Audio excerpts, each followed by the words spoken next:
وہ پیچھے چلتے ہیں اور دیکھتے ہیں کہ ہم کہاں تک پہنچے کہ بادشاہ کو ہم سجدہ کریں اور اس کو دیکھیں کہ جو بادشاہ پیدا ہوا ہے وہ کہاں ہے، اور وہ اس ستارے کے پیچھے چلتے ہیں۔ اور ان لوگوں پر خدا نے ظاہر کیا ستارے کے ذریعے کہ جس بادشاہ کی تلاش تم صدیوں سے کر رہے ہو وہ آ گیا ہے۔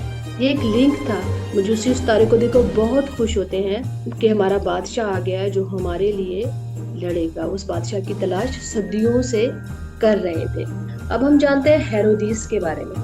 ہیرودیس کا جو باپ تھا وہ اینٹی پیٹل تھا اس کا نام، اور وہ ادومی تھا، وہ یہودی نہیں تھا، اور جو وہ یہودیہ کا گورنر بنتا ہے، اور یہ 47 صدی قبل از مسیح کی بات ہے کہ وہ گورنر بنا دیا جاتا ہے اپنے علاقے کا، ہیرودیس کا باپ۔ اور جب وہ ہیرودیس کا باپ گورنر بنتا ہے اپنے علاقے کا تو اس کے پاس جو پاور ہوتی ہے وہ اس کو استعمال کر کے ہیرودیس کو بھی 25 26 27 سال کی عمر میں گلیل کے صوبے کا گورنر مقرر کر دیتا ہے اپنی پاور سے۔ اور جب وہ اس کو گورنر مقرر کرتا ہے تو گلیل کے صوبے میں تو حکومت جو کر رہا ہوتا ہے وہ ہیرودیس کر رہا ہوتا ہے، لیکن جو یہودیہ کے علاقے میں حکومت کر رہا ہوتا ہے وہ ہیرودیس کا باپ کر رہا ہوتا ہے۔ 40 قبل از مسیح میں مشرق کی طرف سے پارتھی حکومت یروشلم پر حملہ کر دیتی ہے، اور جب وہ حملہ کرتی ہے تو ہیرودیس جو اس وقت اس وہاں کا گورنر ہوتا ہے جہاز پکڑتا ہے پانی والا، اور وہ سیدھا روم چلا جاتا ہے، اور جا کے رومیوں کو کہتا ہے کہ حالات بہت خراب ہو چکے ہیں اور مشرق نے ہم پر حملہ کر دیا ہے اور مجھے ہیلپ کی ضرورت ہے۔ اور ہیرودیس جب ہیلپ مانگتا ہے رومن لوگوں سے تو وہ اس کو ایک فوج دیتے ہیں، اور وہ فوج لے کے واپس اپنے ملک آتا ہے اور یروشلم پہنچتا ہے، اور جب وہ واپس آ کے لڑتا ہے ان سے تو وہ 3 سال تک ان سے لڑتا رہتا ہے کنٹینیو، اور 3 سال کے بعد وہ جیت جاتا ہے، اور پھر وہ اسرائیل پر قبضہ کرتا ہے، اور 43 صدی میں وہ اسرائیل کا بادشاہ بن جاتا ہے، اور روم اس کو اور فوج اور ہیرودیس اسرائیل یہودیوں کا بادشاہ کا ٹائٹل دے دیتا ہے۔ رومن جو لوگ ہوتے ہیں وہ اس کو یہ ٹائٹل دے دیتے ہیں کہ یہ یہودیوں کا بادشاہ ہے، اور اس کو اپنے اس ٹائٹل سے اتنی محبت تھی کہ اس نے اپنی ساری زندگی اس ٹائٹل کی حفاظت میں لگا دی۔ وہ ایسا تھا کہ اسے کوئی بھی سر اٹھاتا تھا۔ آپ جانتے ہیں، ہم پڑھتے ہیں بائبل، اور جب خاص طور پہ کرسمس کے دنوں میں تو ہم اس کو بہت پڑھتے ہیں، تو وہ کیا کرتا تھا، اس کو قتل کروا دیتا تھا۔ جو بھی سر اٹھاتا تھا وہ اتنا ظالم تھا کہ وہ کسی کو نہیں چھوڑتا تھا، وہ سب کو قتل کروا دیتا تھا، اور اپنے اس ٹائٹل کو برقرار رکھنے کے لیے اس نے اس وقت کے سردار کاہن کی بہن سے شادی کی، اور بعد میں اس نے کیا کیا، اس کو اپنی بیوی کو مروا دیا۔ پھر اس نے کیا کیا، اپنے سسر اور ساس کو بھی قتل کروا دیا۔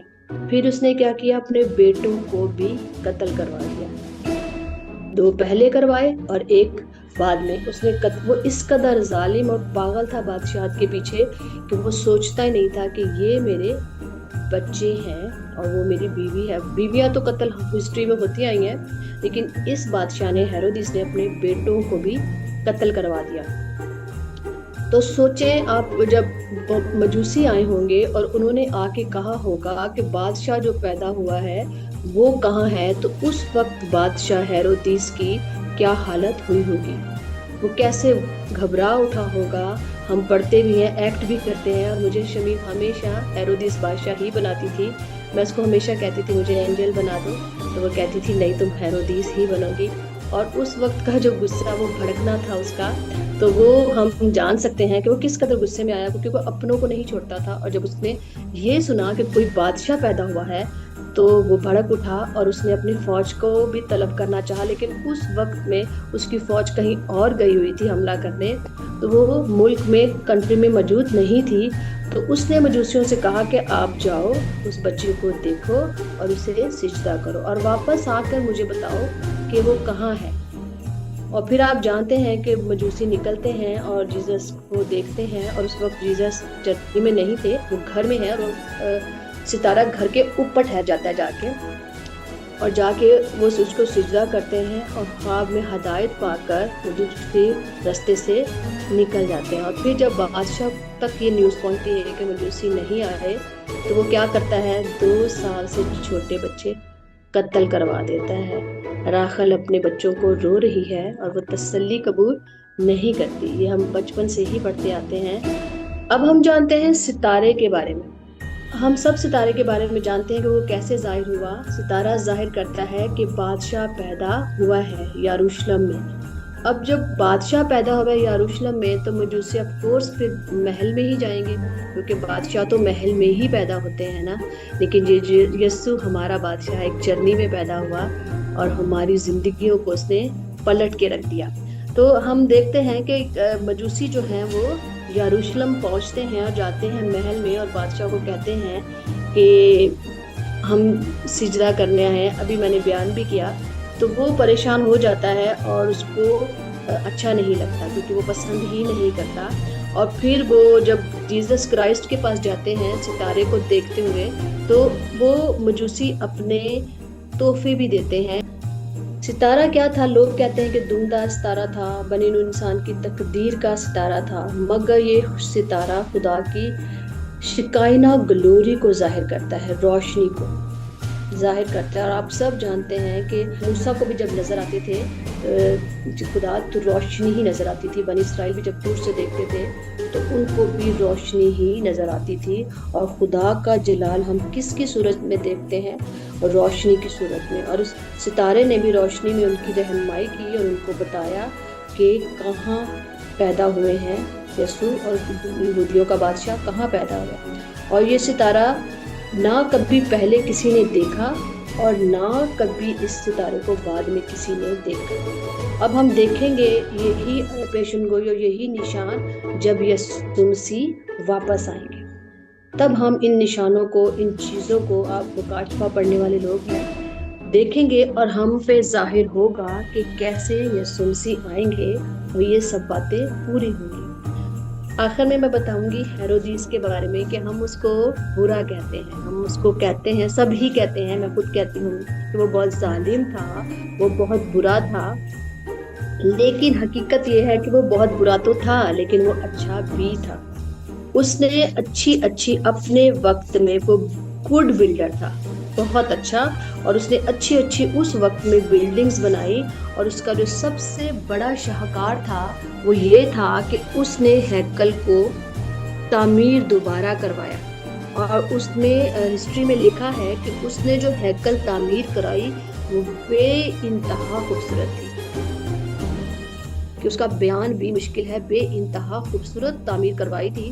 اور ہیرودیس کی ایک بات اور کہ جب قحط یا لوگ مشکل میں ہوتے تھے تو وہ اپنے لوگوں سے محبت کرتا تھا، اور وہ جب محبت کرتا تھا تو لوگوں کو ہیلپ بھی کرتا تھا، لوگوں کو ان کی مدد بھی کرتا تھا۔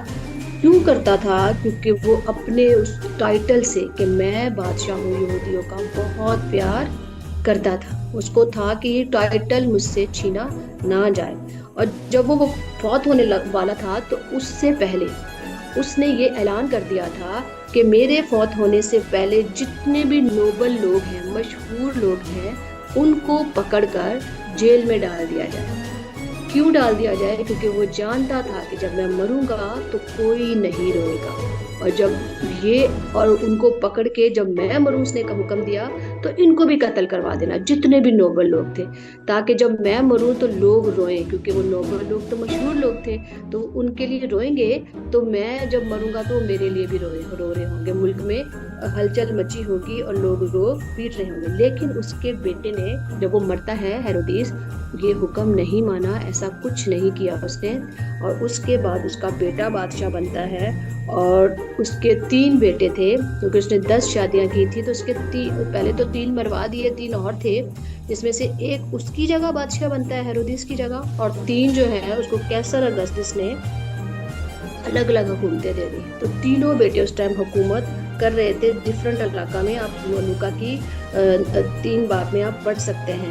اور اب ہم دیکھتے ہیں کہ یہ جو مجوسی آئے تھے وہ اس بادشاہ کو سجدہ کرنے آئے تھے، کیونکہ نسل در نسل وہ سنتے آئے تھے کہ ایک بادشاہ آئے گا جو ہمیں نجات دے گا، اور وہ بادشاہ کو دیکھتے ہیں، اس کی پرستش کرتے ہیں، اور اس پیشن گوئی کو بھی پورا کرتے ہیں کہ یسوع مسیح آ گئے ہیں۔ اور آج ہم خوش نصیب لوگ ہیں، وہ تو صدیوں پہلے آیا تھا، لیکن آج بھی وہ ہمارے دلوں پہ حکومت کرتا ہے یسوع مسیح، اور ہمارے دلوں کا بادشاہ ہے۔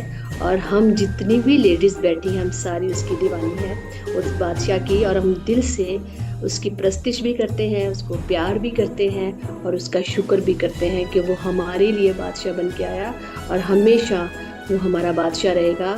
اور آج کے کلام میں یہی میں نے سیکھا، اور میرا تھا کہ میں آپ تک بھی یہ ہسٹری پہنچاؤں۔ تو خداوند آپ سب کو بہت برکت دے، اور خداوند یسوع ہمیشہ ہمارے دلوں کا بادشاہ رہے، اور وہ جب واپس آئے تو ہم اس کے استقبال کے لیے کھڑے ہوں، اور وہ ہم بھی وادیوں میں اٹھائے جائیں۔ تو خداوند آپ سب کو برکت دے اور اپنے جلال کے لیے بھرپور استعمال کرے، آمین۔